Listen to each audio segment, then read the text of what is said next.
What's up? What's up? It's the Arthur Moats Experience with Deke. I'm Arthur Moats, and that's my main man, Deke. It's good, man. Hey, man, we had another victory, baby. I'm not feeling good about it. Oh, man, cut it out, man. You always feel good after a win. Dude, not this one. Why? Por qué, mi amigo? Because this is the stuff that I railed against on the Colts and other teams that I see. This is the type of football, the winning that I despise in a way. Is that right? Just skating by. So, are you saying that you want to be 3-5 right now? Is that what you're telling me? I don't want that. No. I'll take it. I'll take it. You sure? But I could call up the Colts and tell them, like, look, man, we won't want to take this win, man. Deke said, yo, it didn't get the style points. It was too ugly. Like, bump this win, bro. We don't want it. Dude, no, it's not like that. But here's the thing. They keep pulling me back. At 3-5 right here, the loss to the Colts, the AFC team, at least I could just say and be done with it. You know, it's over. Like, there's no hope. You like Pookie, man. It's that dope. Just keep calling me, man. It's calling me, man. 4-4 now. And even if we lose this week, 4-5. This doesn't even matter. It's an NFC team. Yeah. Exactly. And from here on out, after this Rams, I'm feeling good about a lot of our opponents. And think about this. If you beat the Bills in a couple of weeks, that's the tiebreaker between the Bills, the Colts, and the Chargers, who beat the Packers. Think about that. What, they're 3-5 now? Yeah. Ah, dude, they're done. No. All right. Are they 3-5? They might have 4 wins, actually. No, they're done. They're 3-5. I think they were 2-5 because they lost to the Titans. They beat the Colts. Who else did they beat? The Colts and somebody else because they had 2 wins going into the game versus us. Yeah, and I think they lost us, and then they lost Titans after. Yeah, you're right. Heartbreaking fashion. Yeah, so 3-5. Dude, they're done. Don't worry about them. Their win was more convincing than our win, was it not? Versus a way better opponent. They were a hot Packers team, a dope Packers defense. Aaron Rodgers coming off a beast performance. Okay, I mean, at least we got the tiebreaker, like you said. Yeah, and the Raiders too, who are 4-4 as well. I'll just say this: I'm not worried about the Chargers or the Raiders. I'll give you Bills, and I'll give you Colts. Those are the 2 teams. Right. But we got the tiebreaker against the Colts. All right. And Bills, we'll see. You're high on them. That's your squad. I'm just saying they're 6-2. I know. That's all I'm saying. But they won ugly versus the Redskins. Yeah, history will tell you that it might not stick around, but it's 6-2 at this point still. And we could talk about history as well for the Steelers, man, when you talk about that type of start in terms of making the playoffs. True. Yeah. It goes both ways. It goes both ways. But somehow we those starts that we get where we're 2-6, 2-4, whatever, we will somehow be in the mix by week 17. And that's usually somehow. With who's at quarterback, though? 7, but you're right, dude. We're back at 4-4 right now. If we talked about this, have you just heard how you just switched that quick? First it was, man, I'm not feeling good about this win. I don't like this win. I despise this win. Then you just in a full, not even 5 minutes. Hey, man, we 4-4, man. Look, we got hope alive, man. I like this, man. We're good. Like, and that's the Steelers season in a nutshell, right there, ladies and gentlemen. I think you know what it is. It's like, look, you could let me bash them all you want. It's like that family thing. But if I'm hearing any negativity from anyone else, you got a problem with it, huh? Yeah, I like that. Although, man. Actually, no, not from you. You know what it was? It's because you hyped us back up a little bit there. I hyped us up? You did. When I see things that should bring hope, I try to bring that to the table. Wait, I'm here to bring hope to people, man. You're hopeful after this game. You're hopeful about the team after this game. We won't say the schedule, but you're hopeful with how we play. I am, and I'll tell you why. Okay. So, typically this season, how many close games, 1-score games, has the Steelers team won? 0 going into this game. How many teams had the Steelers beaten that had winning records? 0 going into this game. All I'm saying is this, man. In terms of a team that went in there, same Mason Rudolph, we still have our questions about him. They were down James Conner. They were down Ramon Foster. That same team, they found a way to get it done. Now, could it have been better? Absolutely. Were there errors on offense and defense that could have cost this team? Absolutely. But the thing I love was their resiliency. I loved how even on defense, they were giving up a ton of movement and yardage in between the 20s. Yep. But when they got in the red zone, they played sharp. Obviously, Minka had the big pick 6, 96-yard touchdown. That was a key component of the game because they had been getting turnovers, but they hadn't been scoring on defense. And outside of Devin Bush's, This was like this was like big, man. It's funny how you said scoring on defense. Like, Yeah. it's just something, we should be doing. Well, when I look at the teams that are top notch, you think about the Patriots this year, right? How they have been scoring on defense. You look at the Bears last year, how they've been scoring on defense. The Ravens historically have been able to score on defense. Anytime you have an elite level defense and your offense is mediocre, you have to find ways to score, whether it's through special teams or whether it's through defense. So that's why I'll put that expectation on this defense. If they're going to be as good as we say they are, that's what I need to see. We're back. Yeah, and then the things that I did, like from an offensive standpoint, was this. Mason took care of the ball. He avoided the turnovers. That pick, that's Juju. That's not Mason. Hit him in the hands. He got to catch that pass. But he took care of the ball. I like that. I did like how in special teams, Boz, 4 for 4, hit a 50-plus yarder, and special teams created technically one turnover we recovered, but they had two balls that came out in terms of Jordan Dangerfield forced to fumble. He been on the show. Shout out to my dog Danger. And then Trey Edmonds and Ola Adeni, they both hit at the kickoff after the safety. Yep. They also had a blocked field goal. Cam Hayward got up there, blocked the Vinatieri field goal. So these are the things that I said, you know what? Even though it came down to laces out, laces in, Vinatieri missing a game winner, it still was a lot of positive going on, because when you're this type of team, it's not going to be glamorous. You're not beating good teams by 20. That's fool's gold. I mean, shoot, they barely was. Let's be real. It wasn't like they were about to blow the Dolphins out until the end when they got like, oh, okay, those guys pretty much are giving up. They don't have the talent. Even with the Bengals, same concept. But outside of that, this is not a team that's going to blow teams out. That's not how they are. They don't have that type of talent offensively right now. So what do you have to do? You got to find ways to win ugly. And that's why I was so high on the Colts, because that's what they had been doing. The difference this game was this. They did the opposite. The Colts, absolutely, they did the opposite. And they did what the Steelers have typically done in close games. They have penalties. They have turnovers. They make the critical errors. The Colts had not done that at all this season. That's why they were sitting there where they were. They do that this game. The Steelers don't do that, and that's why they're able to win. So that's why, for me, I'm like, I feel good about this team going forward, because you need that. You need, like, as a player, you need to feel like, we're winning multiple games. 3 in a row now. You need to feel like, we got out of there. We got a close one. You need that. I remember, man, it was, I think it was 17. We beat the Packers on a Monday night. They had Brett Hundley, their quarterback. It's not a good NFL quarterback. It was ugly game. Yeah, they were beating you the whole game. Yes, Boss had to hit a 50-plus yarder to win it, the walk-off for us to win. But I remember how confident we felt going forward from then, because it's like, bro, this is our 4th win in a row. Man, we found a way, like, even when we weren't supposed to win a game, we got it in there. Even when we weren't playing our best, we still found a way to win. Sometimes you got to have that, man, because it started making you feel like, we got this. We could do something. And I think that's what we're going to see from the Steelers team going forward. Wow. That's what I'm saying, man.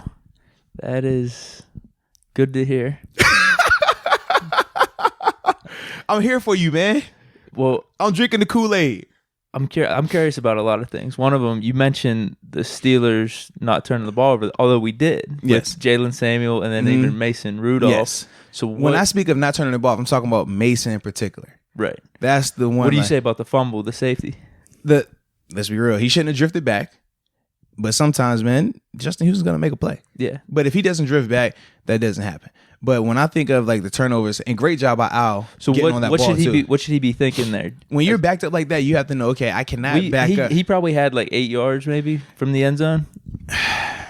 Where the line of scrimmage was. Yes, I think where he snapped it, maybe he only had 3 or 4. Correct. But you just have to know, like, okay, the further you drift back, these pass rushers don't have, like, these tackles, they're blocking a point. They know that, okay, my quarterback is typically, if the ball snap, he's anywhere between 3 to 5 yards back, right? Because 3-step drop, 5-step drop. If you're in a gun, you're not having to drop back further, typically. So you know, okay, I can let this guy run around higher and I'll be fine. But in some cases, like that one, he drifts back a little bit. Now you got a chance to get back there and make a play on him. And that's the only issue in that regard.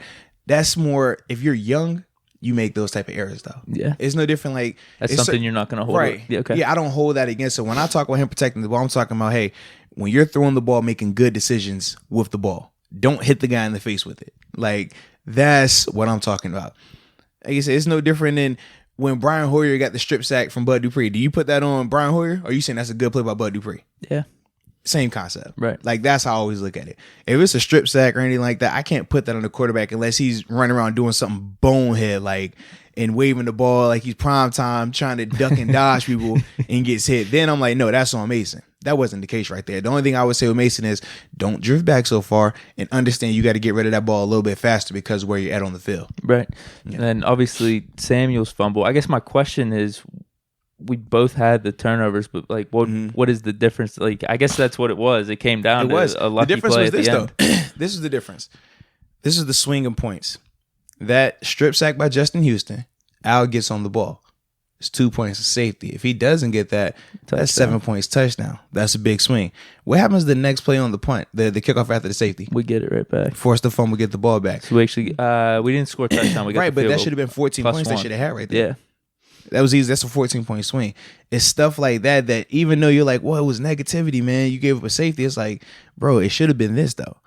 Oh, man, you got the fumble. You forced fumble on kickoff. Granted, we didn't score in the red zone, but still, you got a field goal out of that. That's points that you shouldn't even had. Those are the type of things that's going on. And that's why it's like, even the 14-point swing with Minka in the pick six, it's like, bro, they were in position to score. Like, Edwards get a field goal, but they were in position to score. And then it's like, oh, you not only take points off of them, but you put points. It's a 14-point swing. That's huge. Those are the type of things. That's why I said, like, I feel good. I feel confident because it's like. That's what makes me feel bad, though. But this is my thing. If they're not making those plays, that's when I feel bad. Because then I'm saying to myself, right, but then I'm saying to myself, you only make plays versus bum teams. Because when have we seen them make those type of like crazy plays in critical moments versus good teams? We hadn't seen that. So now I'm looking at this team like, okay, we talked about how the Dolphins were a bad team. Cool. We talked about how the Bengals were a bad team. Dolphins turned around and won last week versus the Jets. And then that Chargers team that everybody talked about how it was so bad, what they do? They went and smoked the Green Bay Packers team. So for me, I'm like, okay, so now I'm feeling a lot better about that Chargers win. I still feel decent about the Dolphins win because I'm like, okay, granted, we were saying they were tanking or this and that, but they look good against the Bills before. Absolutely. Us, yeah. So I'm like, okay, I respect that. And then I'm like, we already know the teams they lost to. You see their records. Baltimore, shout out to them. What? They look great. The Patriots, they still look great. They go in Seattle. They could be arguably the best team in the NFC. And then you see with San Fran still the only undefeated team. So I'm like, realistically, I mean, you got your question about what this team is. Are they really good? Are they bad? Are they average? But their body of work is shaping up nice when you're like, the only teams they've lost to are elite. Mm-hmm. They haven't lost any teams where it's like, a Tomlin loss, right? Where you're like, oh, man, they should have won that. Dang, like, we haven't seen that yet. Well, we have nothing that you could blame on Tomlin. Ones that we say we should have won. Which one? Baltimore with the Juju fumble. Like this is on the players. No. I'm talking about a team where going in the game. We like say a bad team. Yeah, bad team. Right. A Tomlin loss is like you're playing against a bad team. Like if they would have lost to the Dolphins on Monday, that's a Tomlin loss. I thought you were talking about maybe like a clock management. No. Like he has those issues. I mean, we could talk about the challenges that we saw in this game or the lack of a challenge. Right. And that's lack of which one are you talking about? The Jalen Samuels. Oh, at the beginning. Absolutely. True. That's critical. Because I'm guessing what you're thinking at that point, we're at the 1 yard line, we'll just punch it in next time. Is that what's going on? But no, so this is my issue with that. This team has struggled in the red zone all season. So why would you just assume that, hey, with Mason Rudolph in this offense, we can just punch in the next play, we're fine? Secondly, this is my biggest issue, though. I don't even care about that mindset in terms of, hey, we can get it next time, because as a player, you always have that confidence. My issue is this. Coach Tomlin has struggled mightily challenging plays and being successful, right? His first challenge that he's won in, 11, 12 attempts was versus the Dolphins on the Monday night game. Yep. And what does he say? Oh, it was a gut feeling. I just went with my gut. I know I had it. So clearly your gut hasn't been working that well. and I'll take it a step further. This offseason, he hired Terrell Austin and put him in the booth to be his eyes for challenges. To say, hey, I'm going to take that off of myself because I'm struggling in this area. I'm going to trust you. So when you say that, hey, I challenged it because I had the gut feeling, you're not listening to that guy. And now I'm wondering, okay, whoa, you're still not listening to him right here in this situation or in these other two at the PI, the no PI call, and then the PI call in the fourth. I'm just like, yo, you're not trusting the mechanics. You're not doing what you said you were going to do in terms of listening to the guy in the booth. And those are my issues with in terms of Coach T and the challenges, stuff like that. I guess we don't really know what he's telling him though, right? Yeah, but all I'm saying is this, man. If you look at the stats percentages, especially on those last two, those pass interference calls, those are not ones that warranted a challenge. And on top of that, it's like, bro, worst case, if they score, whether it's a touchdown or a field goal, those timeouts. You're gonna need those timeouts. You got Mason Rose. Now that you got Ben, who, oh man, I don't care how much timeouts we got, he's just gonna light it up. That's not good coaching to me in that regard. Now, what he's doing from a defensive standpoint is a masterpiece. Him and Keith Butler has those guys playing at a high level, world beating over there. Special teams, Danny Smith, big way stepped up. Offense, like I said, they did some good things. But when we talk about where we want these guys to get better at, red zone efficiency for this Steelers team, they were 1 for 4 in the red zone, man. Like, you're not going to continue to beat good teams with that. That's a concern. When we talk about the clock management, it's the first half, you could blow a timeout challenging that Jalen Samuels play. Like, that type of stuff, yeah. But other than that, man, I'm like, bro, I feel good. I feel real good because they're resilient, man. Well, what about the offense? Because this is a frustrating thing for me one is the red zone. I feel like a lot of our touchdowns have come from just long plays and breaking it and getting in there. But the other one is I don't know if conservative play calling is the thing, but it's more on third down. Yes. Whenever it's 3rd and long, 3rd and 7, 3rd and 6, and then you throw a pass that has no shot. True. And it's not because the Patriots will do this. They'll throw a short pass, but it's to a guy who's got wiggle. Yes. That breaks it open. And he's throwing the ball in a position where he's going to catch it in stride and keep going. Yes. So what do you say to that? Or what do you think of that? So my thing with that is this. I think it falls on two people. It falls on Randy Fichtner, the OC, and it falls on Mason Rudolph. And this is why. Randy definitely could be more aggressive with some of his calls. But at the same time, that's going to be the give and take of how much do you trust Mason? How comfortable you are with Mason? So that's that one side of it. Now, the other side is with Mason. When you watch it on tape, technically, that's the open guy. The check down, the back out the flats. That's the safe. That's the guy that you can clearly see is open. My issue is this. In the NFL, if your receiver, Juju Smith-Schuster, is one-on-one, that's open. If that's AB out there, he's one-on-one, that's open. If that's Julio Jones one-on-one, he's open. Regardless of who's covering him, if he's one-on-one, he's open. So for me, I want to see Mason throw that to the one-on-one guy.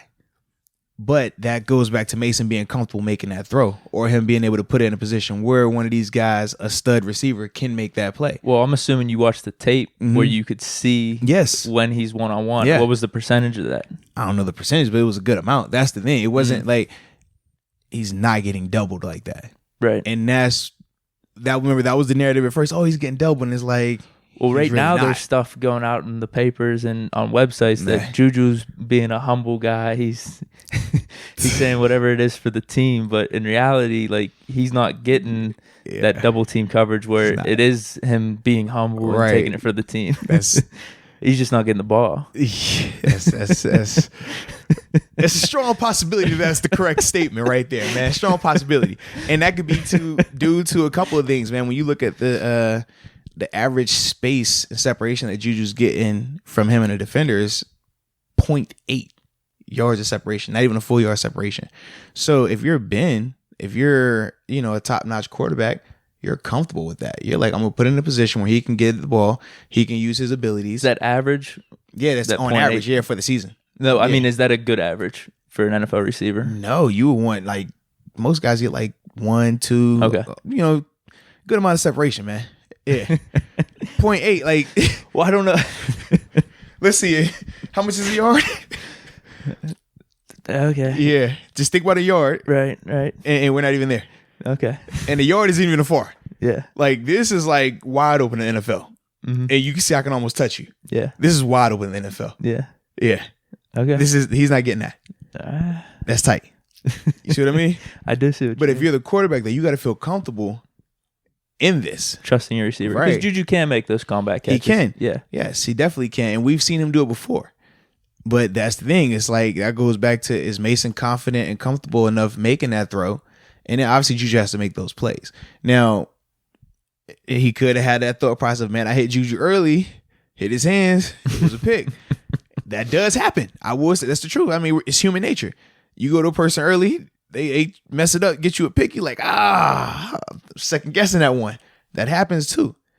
So these are all the things that go into it, but that's why ultimately I say it's on Randy and Mason in terms of the play calling and in terms of those third down calls like that. But Mason has been very smart with the ball. It's just when I call it like a calculated risk.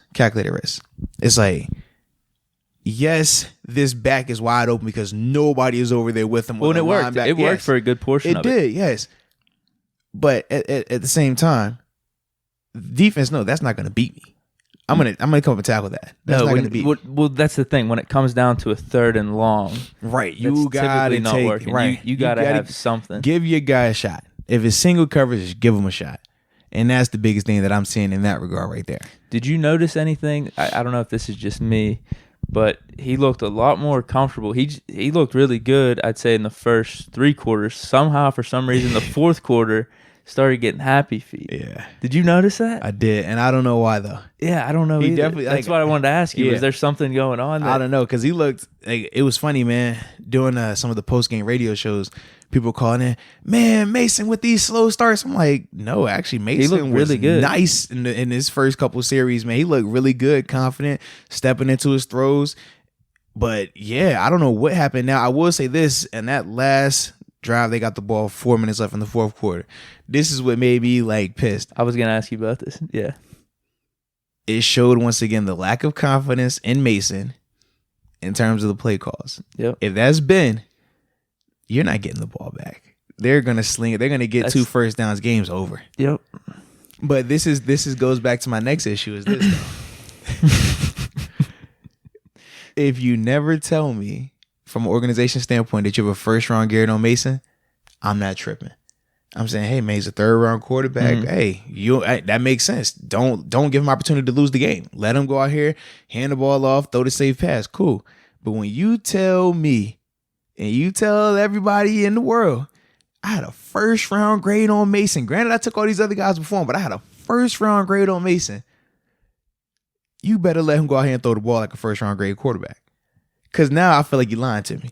Now I feel like you sold me a dream. You told me that this dude was something, and I'm not seeing that. Because every other even Mitch Trubisky had a 1st round grade, and he got drafted in the 1st round, and let's be real, he's not that good. But even they let him sling it a little bit more than that. And so I'm saying, man, like at that point of the game, the coach should have never got the ball back. Yep. You got it. Hey, 2 first downs, game's over. Period. That's all you're thinking. 2 first downs, it's over. You got to throw that thing. Nope. Yeah. You got to let him throw it. No, exactly. It's almost like punting on it. I was telling my buddy this. Yeah. We're at the bar watching the game. Mm-hmm. I said, dude, we deserve to lose. We're playing to lose. We're playing not to lose here, and you know what? That gets you a loss. And I'm glad you said that, too.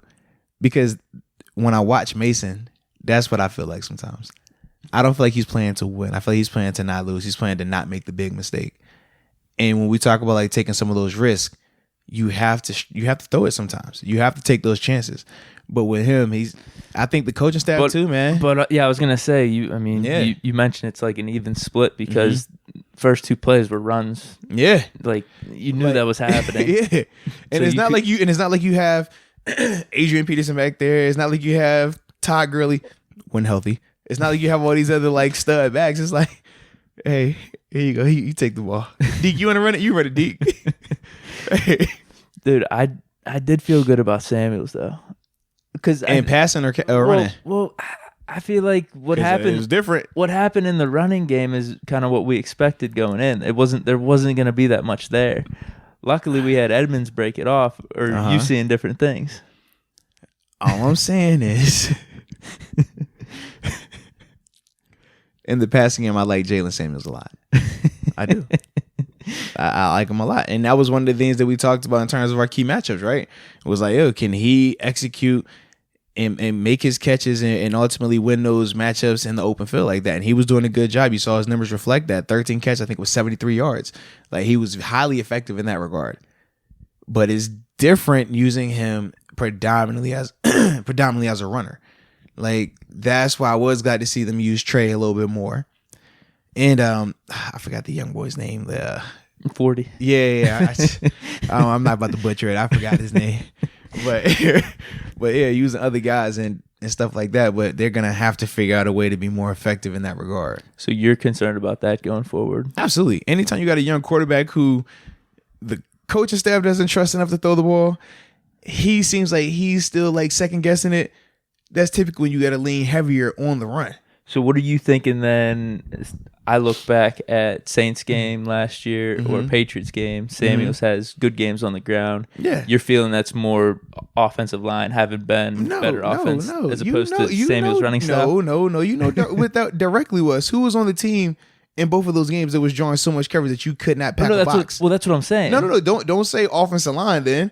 Well, it's not a packed box because somebody on that team at that time was drawing 2 guys to 3 guys guaranteed every play. And then the guy on the opposite side was getting his attention as well. Dude, I'm with Which you. is why James Conner looked how he looked last year, and which is why Jalen Samuels looked how he looked when he came into games last year. Okay. That's if you want to talk about a difference, there you go right there. I'm good with that. All right, and that's what I've. So we're stuck with. I've hinted at on the podcast. Someone's available. Hey, I'm not with that. He's with that, guys. I'm chilling. Oh, I had one more thing about Mason. Maybe this is kind of like a goofy topic, or I don't know how much you would even take it serious because I'm not. But people are still calling for potentially Duck. Yeah. And dude, I'll tell you this. I'm at this bar. I meet up with some old friends from an old previous job. They come and meet with me after the game. You know, we're talking about the game, BS and everything. The one dude mentioned that he wants Paxton Lynch in there now.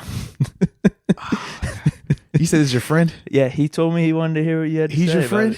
Yeah. Holy cow. He said he wants Duck, but if not Duck, even Paxton. He would prefer Paxton even. He can't be your friend because he doesn't know what a loss would do to you, man. When the Steelers lose, you come in here down like your dog just got thrown off a roof, bro. If you want Paxton Lynch in there, he can't care about your well-being, bro, because it's gonna get real bad. Yeah. Well, his point is he hasn't had help in his career.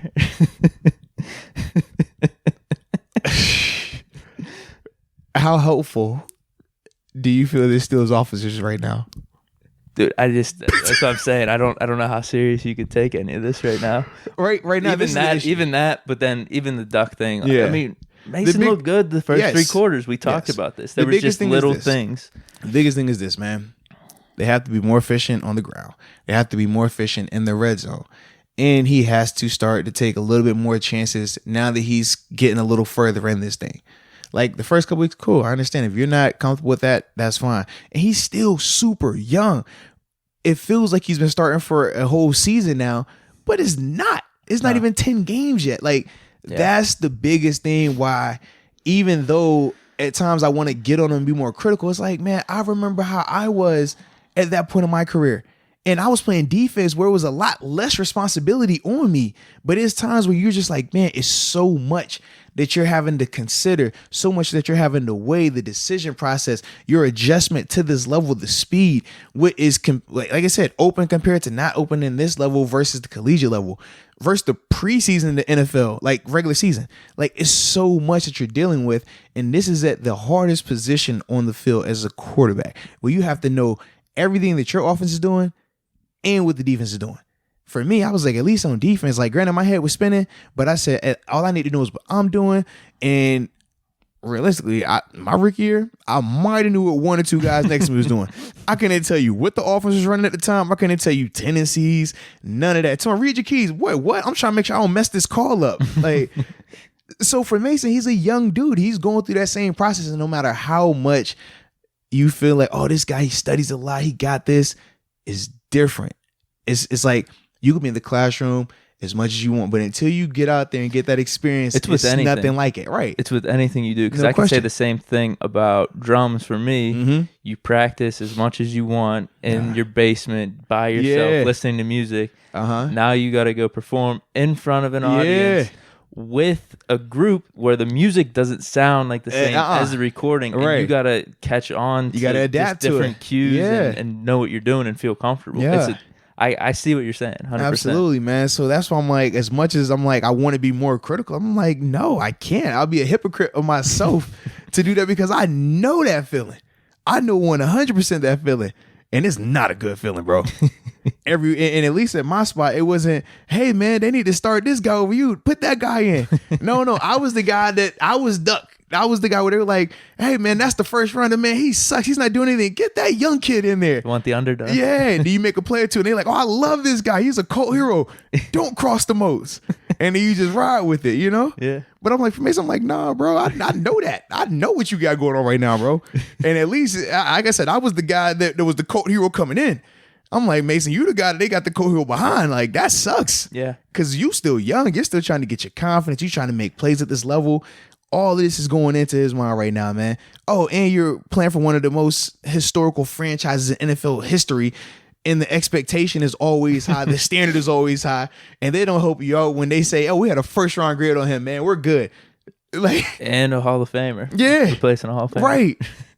Like, it's a bad situation, bro. But I think he's handling it as best he can, though. I think this team is handling it. And I think Coach Tom has done a phenomenal job in terms of getting these guys mentally prepared week in and week out. I mean, you think when they went, what 0-3? Was it 0-3 at one point? Yeah. Just think about how that felt. You talk about a team that a coach could have lost a locker room. No, your starting quarterback's down. All these other injuries taking place. You're sitting at 0-3. I mean, you could easily people throw it in easily. Yeah. But he didn't got these guys rally, man. He didn't scratch call and found a way to get these guys back to 4-4. And you talk about why I'm optimistic. You talk about why I got that hope. You talk about why I'm upbeat. This is why. Another point with Mason in terms of being young, I think a most recent example that you could point to maybe of this is Jared Goff. Yeah. Looked awful his first year. And then... Now, granted, that system is trash. But still looks good, though. Yeah. Looks good as a starting quarterback, win you games, and can make things happen. And then I've even seen some stats, people throwing them out there. I don't know what to make of it because they showed like Ben's first 6-7 games, his stats compared to Mason's. They're somewhat similar, but... Let's be real. First off, those are two different eras.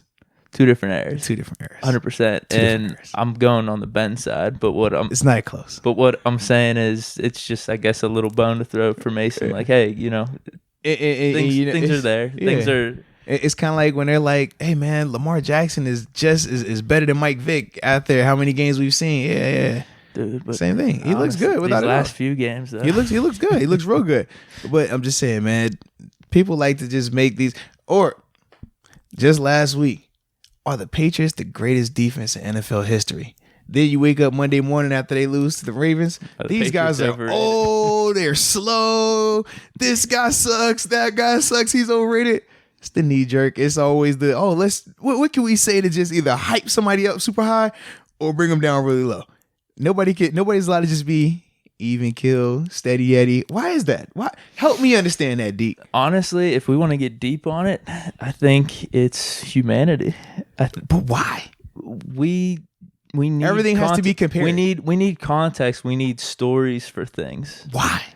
I don't know. Why to try to make sense of it. Stuff just be though? Because hold on, here I know that's a good point. Because if you're just watching an NFL game, and you're seeing people go back and forth and hit each other, throw the football.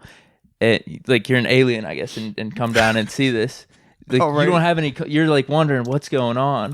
The context is kind of what makes it. The storylines, the hype, the hype, the hype. I'm more of a. I like just the purity of the actual game. I'm not a big fan of like, oh, this guy's done this. That guy's done that, and that. Oh man, this guy's great. Oh, he had a bad game. Oh, this guy's terrible. Like I don't view it that way. Think of a rivalry though. We'll say even like Brady Manning. Yeah. Don't the storylines help that game when you're watching it?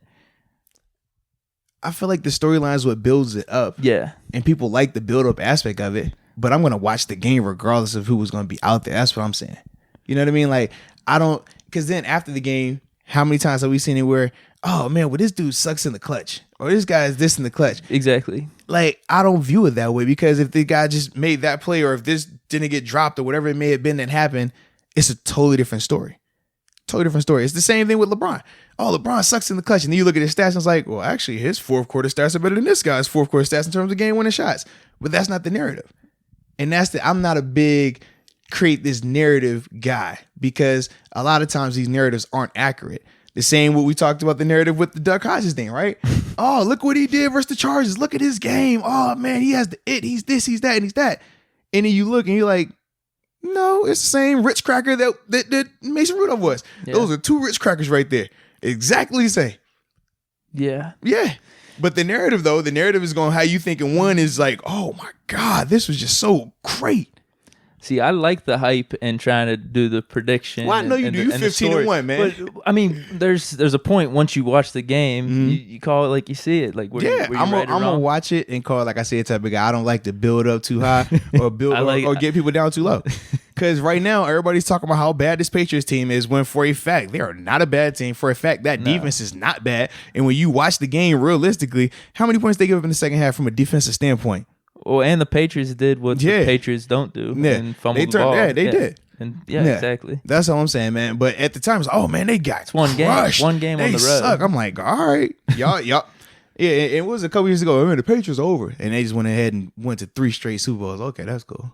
Yeah, happens all the time. Yeah. I would still buy them for the rest of the season. Yeah, that's why, like I said, I'm anti create this narrative to hype up something or tear something down, because I already know, like, bro, it's not realistic. And that's why I think that's because I'm conditioned as an athlete. Like, when you play, you're trained, never get too high, right? Never get too low. I've had games where I've had multiple sacks, and the paper, social media, everybody's telling you how great you are, and you go out there the next week and you don't even get a pressure. And then they're telling you suck. Yeah. So if you get high or you get low based off of that, you're never going to have success in this league. You're never going to have success in life. I look at it like, man, regardless of how good something was, man, it was okay. How bad it was, it wasn't that bad. Bill Cowher. Hey, man, that's just how it is, bro. That's how it's got to be. Well, it's funny you said as the athlete, because I think it's almost fans are conditioned, or people that are out, even the media are conditioned to be that way, make the stories and make the hype. And they're saying like, oh, this is how we be successful. Yeah. You're right. I think that's the difference. You're right. There's a clash. So you're right. The yin and the yang. There we go. And it makes it awesome. It makes sports awesome. You're right. And it makes shows like this awesome, because you're yin, I'm yang, or I'm yang and you're yin. However you want to put it. True. It's good like that. Yeah. 15-1.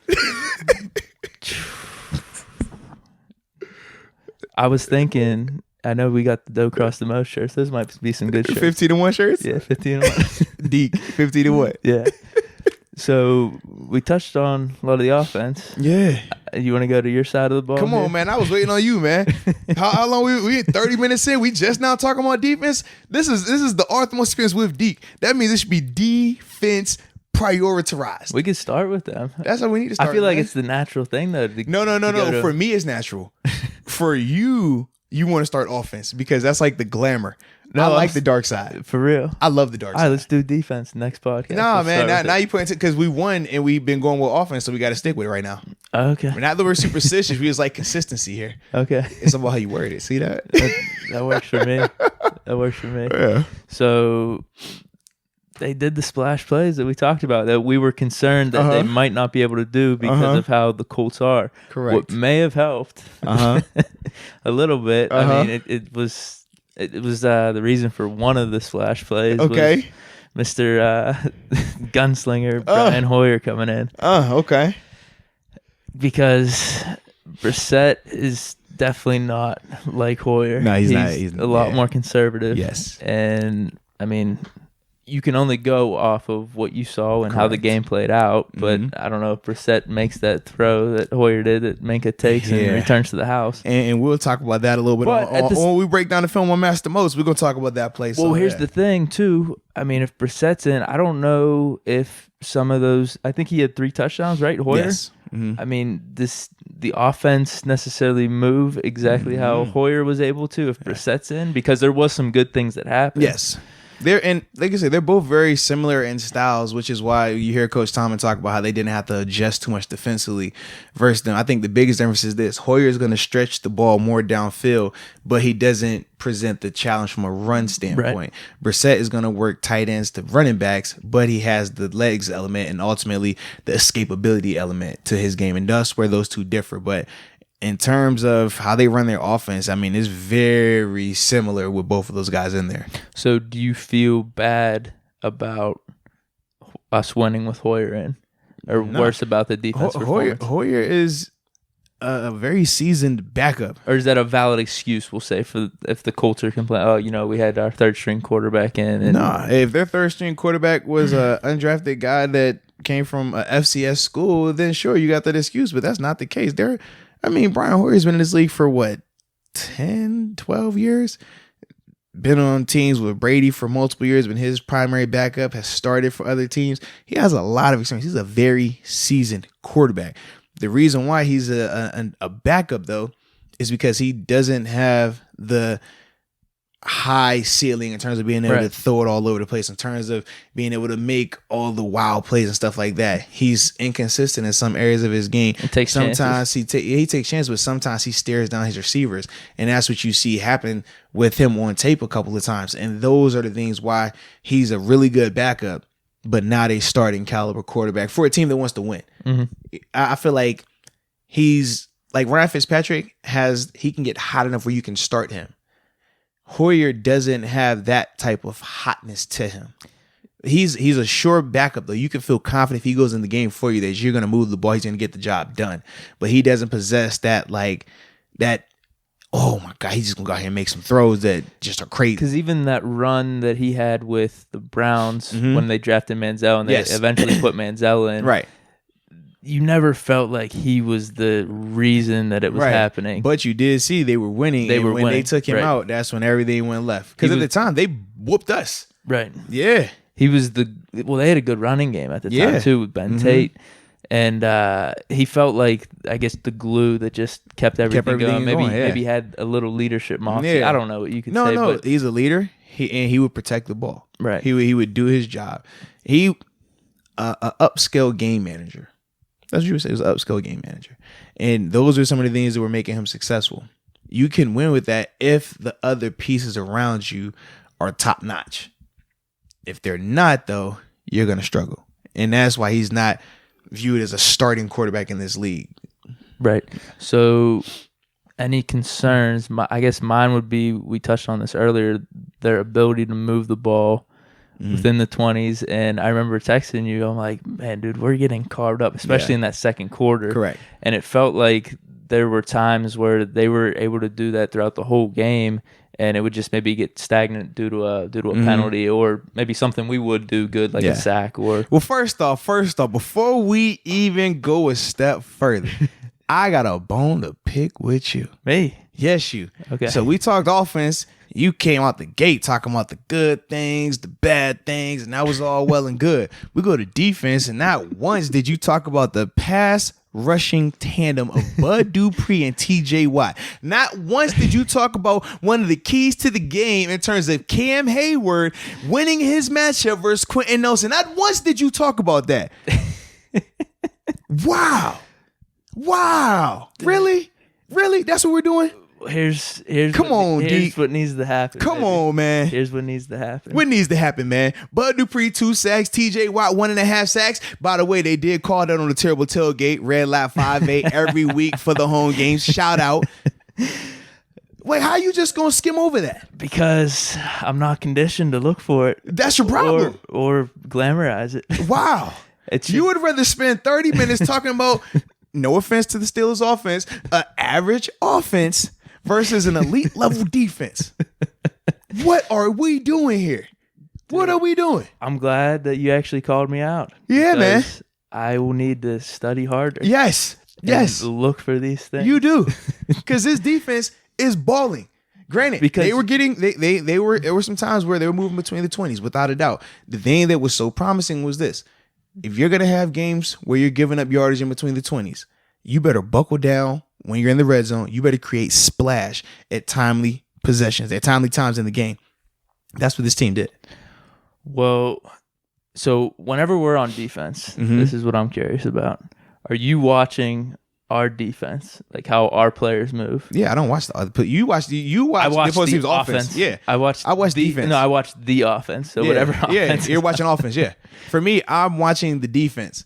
I watch the defense during the games, and I come back and watch the film to watch the offense. I watch the offense at all points. Yeah, I'm like, if the defense doing what they're supposed to do, I don't care who's out there on offense, bro.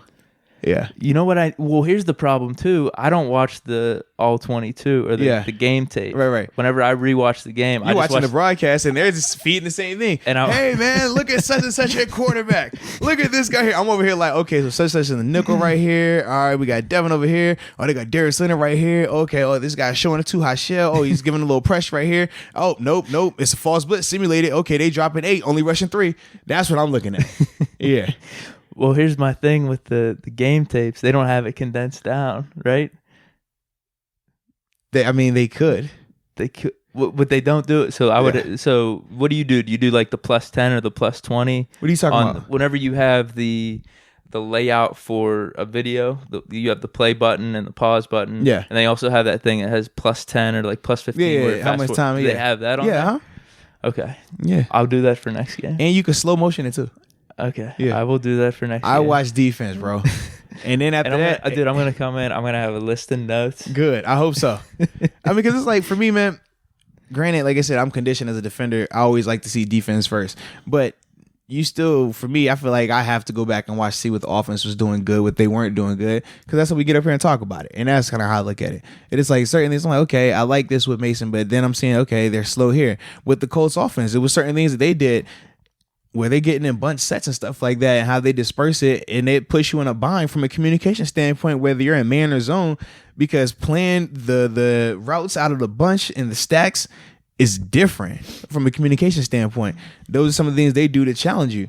And that's why I was like, all right, okay, I like that. But then on the other side, I'm like, as a defense, no, bro, you have to communicate this. You can't overrun that. You have to stay inside out of this. You got to stay high on this. That's how I focus on it, man. So highlight them for me then. Tell me what, obviously they had the sacks, the numbers, but what were they doing maybe on a play-by-play basis? Why they were struggling? No. I'm talking TJ Watt and Bud Dupree. Yeah. And Cam Hayward. What were these dudes doing? Cam was pretty much dominating Quentin Nelson, the all-pro guard for those guys. Constantly pushing them in the backfield. Obviously, that was very evident on the play where Jacoby Brissett got hurt.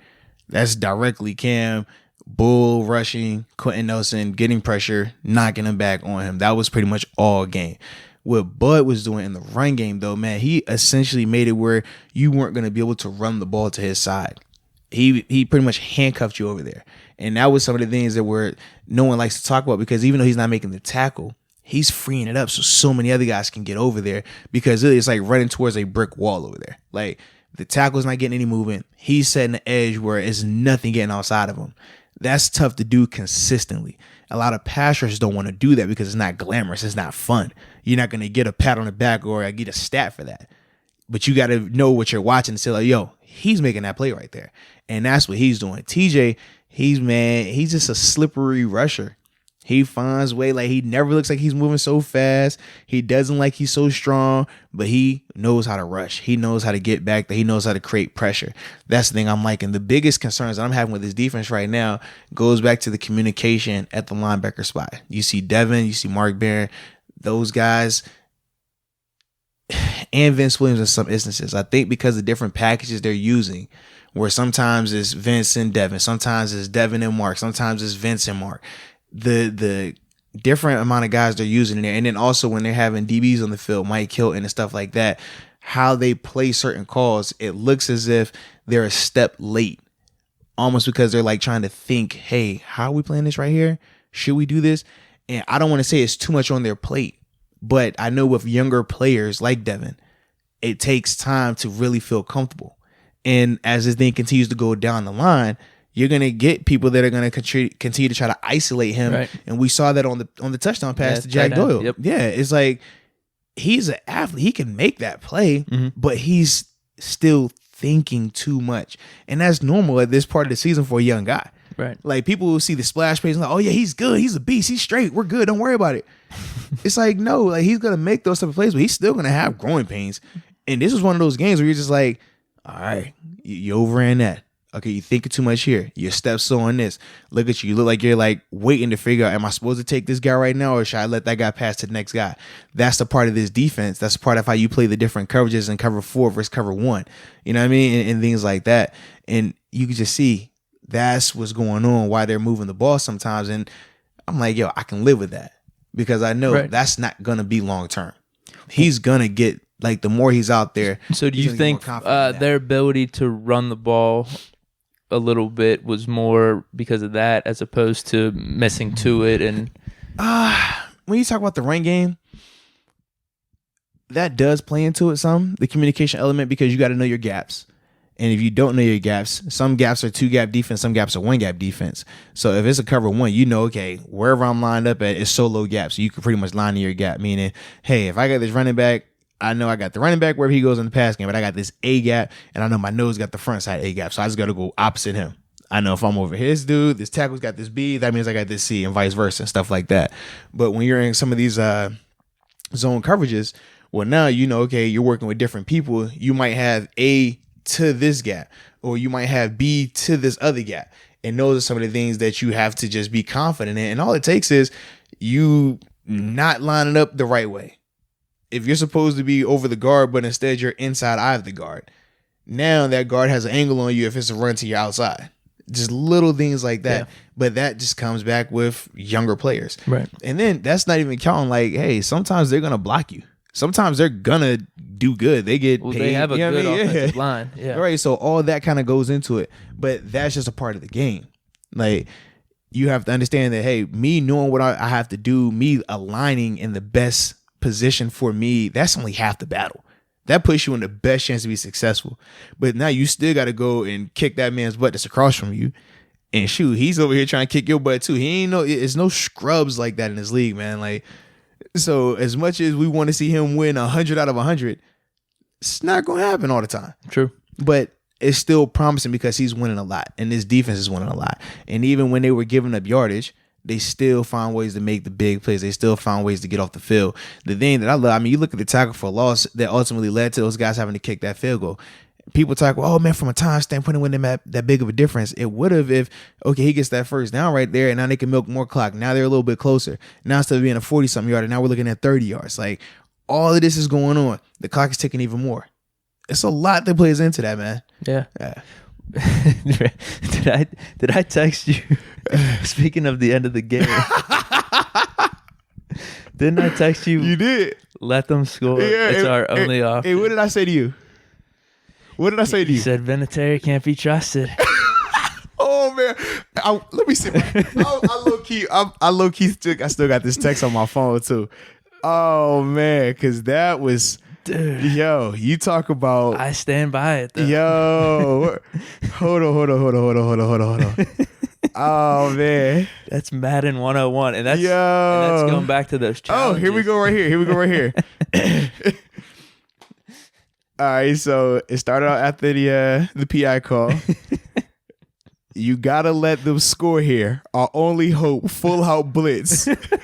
And then I was like, man, we need that PI. He juggled that a little bit. I was like, yeah, whatever. And it was like, dang, because they had it. You say, let him score. You got to. I said, man, make Vinatieri hit the field goal. Dude, he gonna hit it. I said, this was I said, yo, he had one block today. He had one block last week, and he missed last week. You said, no doubt in my mind. We'll skip this next text. And then we said, it's our only shot. He misses, and I said, told you. You said, my God, we don't deserve this. And I said, Laces worn out.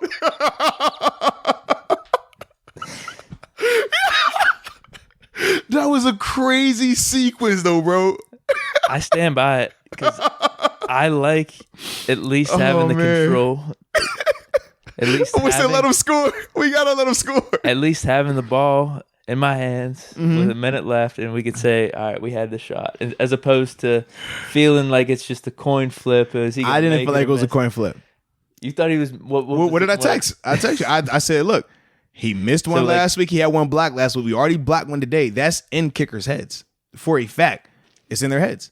Now, granted, the laces were bad, but who knows? Even if the laces are right, does he still hit that?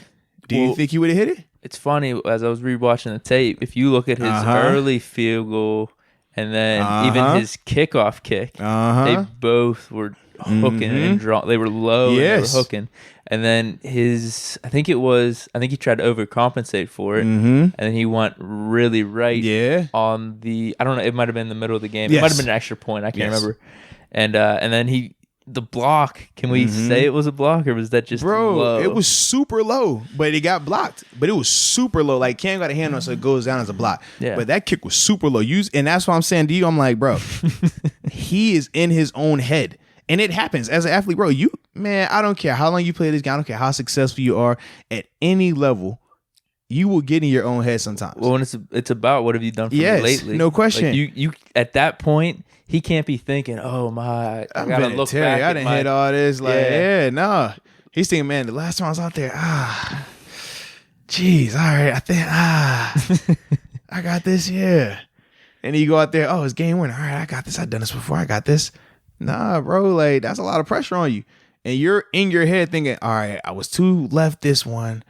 That one was too right. That one was too low. That one did get blocked. All right, so, all right, I got this. Here I go.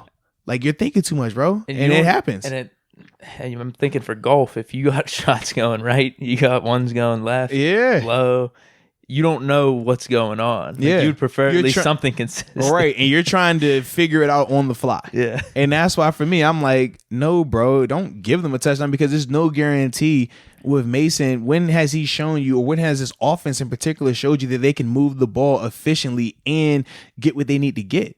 They haven't. And at that point of the game, if they score a touchdown, now the field goal's off the table. At least if Vinatieri hits this field goal, okay, shoot. Worst case, we still got a chance to at least get in field goal range. Boss can hit a 50-yarder, we'll be good. I'm a lot more confident with that than, hey, we got to get a touchdown right here. We only got one timeout left. Good luck. I'm not feeling that, bro. Okay. So, I'm not feeling that at all. So obviously it worked out in this scenario, and I feel like, hey man, just stick with me, bro. I got you, man. Just stick with me. I got you, bro. I feel like what you're saying makes way more sense considering all these factors. But there definitely are. I will swear up and down for this that there are times where that should happen. No, there are times, and you have calls designed for that. Okay. Yeah, without a doubt. It's the same way you got times where you're supposed to take a safety. It's times where it's like, hey, we got to punt the ball. We're in our own end zone. We're up by X amount of points. Is this much time left? If we give up a block punt, or if they run it back, that kills you. So it's called design play to take a safety. Snap it to the punter runs to the corner end zone, spend as much time as you can, get out of bounds, don't get hit. You got times where it's like, hey, look, we need to make sure this guy stays in bounds. So whatever you do, you keep the guy in bounds. You got times where it's like, hey, look, you got to get up slow off this guy. Keep that clock running. Everybody lay on him a little bit longer. Oh, as the offense, hey, we need you to run the ball back so we can save every second. So you see the receivers catch the ball on the edge and they sprint back to the middle of the field. That saves time. And then you got times where you're like, look, it would be just literally, hey, yo, give up a point, give up a touchdown. So you literally let the ball snap.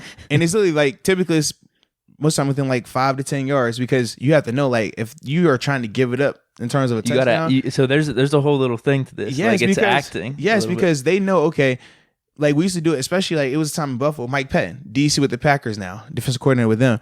And he's like, look, man, if you show them that you're trying to give up the touchdown, they're not going to take it because they know you're trying to save clock. Right. So they're just going to milk it and just wait for you to just come and tackle them. So you got to make it look like, oh, I'm really over here trying, oh, man, you're blocking me so good right now.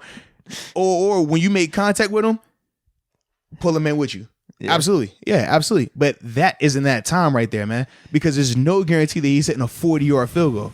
There's no guarantee. And there's no guarantee that even if that dude breaks, that he's going to still really hit it and make sure that he's going to score right then. Because how many times have we seen, what was it? Oh, I forgot the game. Oh, my gosh. The cat breaks it. And once again, he's like, the team is definitely trying to let him score. And he runs to the one and falls. Let's kill some more clock. We know we're going to hit this field goal. We're good. And that's what you get. So that's why it's like you can't just give it up from that far. It was a little too far away. I get you. If it's on the 5-yard line and there's that much time left, if it's on the 5 and so that's the worst spot to be in. Probably between the 20 and the 10. Because it's too far. Yeah, but if you're right in that 10 to 5, you want it 5 and in preferably. But if you're at that like 5-6 yard mark and it's under 2 minutes and you're like, damn, we got one timeout left. If we stop them right here, we're gonna have to use another timeout because they're just gonna burn this clock down. No, hey, give the touchdown. All right, bet. And I forgot we used to have like a name for it. It was like a certain call. Each one has a certain call. And then you go out there and literally, oh, you got me. Dang. You let them score. And after that, okay, offense, you go out there and do your thing.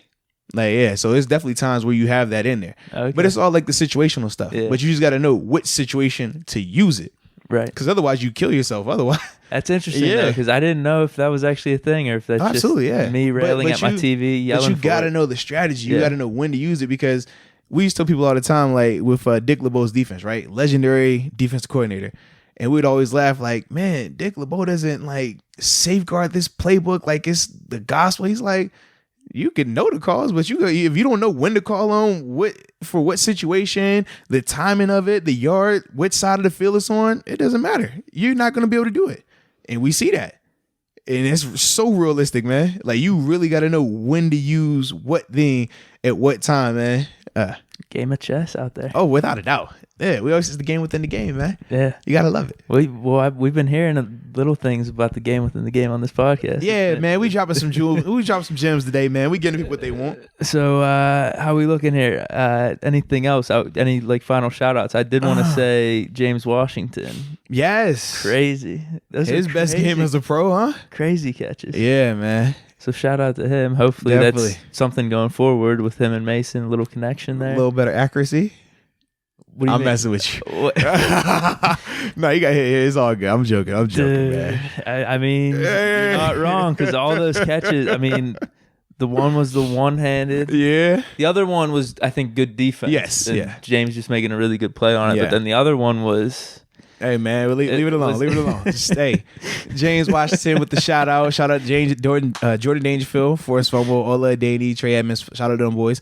Like I said, big shout out to Bud Dupree, TJ Watt, man. Them boys continue the ball. TJ at 7.5 sacks, Bud at 6 sacks. They both are lighting it up. Obviously, Minka continues to do what Minka does, proving that, hey, I don't care who you drafting. Give me Minka. I don't care where that pick is. Give me Minka. Period. I don't want to hit. Y'all leave me alone. You could take it could be a top 3 pick as far as I'm concerned. I done seen plenty of top 3 picks not make half the plays Minka's made in not even 2 full seasons yet. Well, he's the reason the draft pick's being pushed back though. Hey, so I don't even care. I don't care. I zero care. So it works out. Absolutely. They cannot win another game this year, be picking top 5. I don't care because I know Minka. I know that talent. You want to talk, ask the Cleveland Browns about a couple of their top 5 draft picks. See how that worked out. Yeah, that's fair. Yeah, no guarantees, none at all. And give me proven commodities. Looks like we got. It's looking like Pro Bowl this year. I don't see why not. Exactly. Balling. Yeah, I like it. Anything else then? Nah, man. I think I'm good, man. We finally did our due diligence on the defense, so I'm happy. I was gonna say, is there anything we missed on? Yeah, on I'm happy. Defense? I shouted out the coaching staff. Shout out the special teams unit. Shout out the offensive guys that needed to be shouted out. Anything we're missing in terms of us? What people should be looking out for? We got terrible tailgate coming up on Sunday here against the Rams. 425 game. So this tug is gonna be insane. Definitely want to check that out. Yeah, this is the first one. Yeah, first 425. So it's gonna be dope. We also have let's see, got some more footage coming up, man. Obviously, another podcast special guest coming up. So y'all definitely gonna want to hear about that one. And we'll let y'all know a little bit more later. We ain't telling y'all right now. Y'all look at y'all always trying to get the details. Don't worry about that. Just stay tuned. We got y'all, all right?